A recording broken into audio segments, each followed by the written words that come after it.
सलासर में वसुंधरा के शक्ति प्रदर्शन से बैकफुट पर बीजेपी हाईकमान।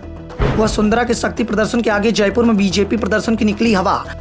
खुद को सीएम फेस घोषित कराने का दबाव बना रही हैं वसुंधरा राजे सिंधिया ने 4 मार्च को अपना जन्मदिन मनाया। चूरू के सलासर में बड़ा प्रदर्शन किया। इसी दिन राज्य बीजेपी ने जयपुर विधानसभा घेराव का ऐलान कर दिया था। तभी से सभी की नजरें इस बात पर टिकी हुई थी कि शक्ति प्रदर्शन में कौन किस पर भारी पड़ेगा। एक और बीजेपी के प्रदेश अध्यक्ष सतीश पूनिया थे, जिन्होंने सभी विधायकों को इस बात का आदेश दे दिया था कि जयपुर में होने वाले प्रदर्शन में शामिल होना जरूरी है। तो दूसरी ओर वसुंधरा को लेकर विधायकों को अपनी वफादारी का प्रमाण पेश करना था और इस शक्ति प्रदर्शन में वसुंधरा राजे सतीश पूनिया से काफी आगे बढ़ती दिखाई पड़ी। वसुंधरा राजे ने पार्टी को भी इस बात का एहसास करा दिया कि आज उनके मुकाबले में पार्टी में कोई भी दूसरा नेता नहीं है। चूरू जिले के सलासर बालाजी में उमड़ी भीड़ इस बात का पुख्ता प्रमाण पेश कर रही थी।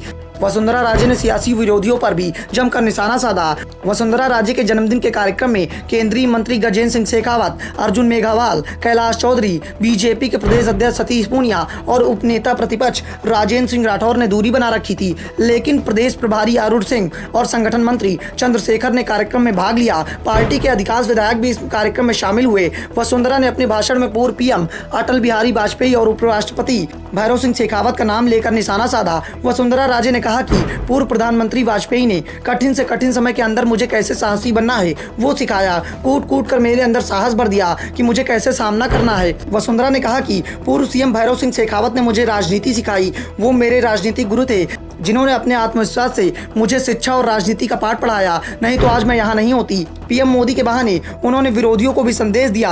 और राजस्थान में विधानसभा चुनाव 2023 के अंत में है। चुनाव से ठीक पहले वसुंधरा राजे ने शक्ति प्रदर्शन के माध्यम से अपने इरादे साफ कर दिए हैं। उन्होंने ये बात भी साफ कर दी है कि सीएम फेस से कम उन्हें कुछ भी स्वीकार नहीं है। वसुंधरा ने सतीश पूनिया का नाम तो नहीं लिया, लेकिन संकेतों में उन पर भी जमकर निशाना साधा। वसुंधरा राजे ने बिना नाम लिए सतीश पूनिया पर निशाना साधा है, जिसके बाद ये बात भी साफ हो गई है कि वसुंधरा राजे सिंधिया सतीश पूनिया से काफी नाराज है। वो उन्हें पसंद तक नहीं कर रही है और ये बीजेपी की सबसे बड़ी मुसीबत बनी हुई है। वसुंधरा राजस्थान में बीजेपी की सबसे लोकप्रिय नेता है। उनके आसपास कोई भी दूसरा नेता नहीं है। वसुंधरा का सबसे ज्यादा विरोध पार्टी के अंदर ही हो रहा है। पार्टी में करीब आधा दर्जन गुट हैं, लेकिन सभी गुट के नेताओं ने वसुंधरा के खिलाफ हाथ मिला लिया है और सभी एक ही सुर में इस बात का दावा कर रहे हैं कि पार्टी इस बार राजस्थान में किसी को सीएम फेस घोषित नहीं करेगी। चुनाव पीएम मोदी के नाम पर लड़ा जाएगा और इसके पीछे 2018 और 19 के चुनाव का उदाहरण भी दिया जा रहा है। नवंबर 2018 में राजस्थान में विधानसभा चुनाव हुए। बीजेपी ने वसुंधरा के चेहरे पर चुनाव लड़ा। पार्टी सत्ता में थी, लेकिन उसे हार मिल गई। 6 महीने बाद ही लोकसभा चुनाव हुए।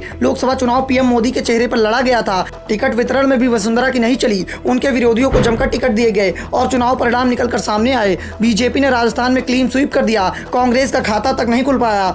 राजस्थान में पहली बार हुआ था कि 6 महीने के अंदर कोई भी पार्टी इतनी बुरी तरह से हार गई हो। और इन्हीं परिणामों को सामने रखते हुए वसुंधरा के विरोधी इस बात का दावा कर रहे हैं कि पीएम मोदी का चेहरा ही सबसे लोकप्रिय है, उनके नाम पर ही चुनाव लड़ा जाना चाहिए। और जब सत्ता मिलेगी तो हाईकमान और विधायक दल इस बात को तय करेगा कि सीएम फेस किसे बनाया जाए। वसुंधरा को भी इस बात का एहसास है कि अगर हाईकमान के भरोसे सीएम का चुनाव हुआ तो उनका पत्ता कट जाएगा। इसलिए वसुंधरा ने चुनाव से पहले ही पार्टी पर सीएम उम्मीदवार घोषित करने का दबाव बना रखा है। ब्यूरो रिपोर्ट, द नव दर्पण न्यूज।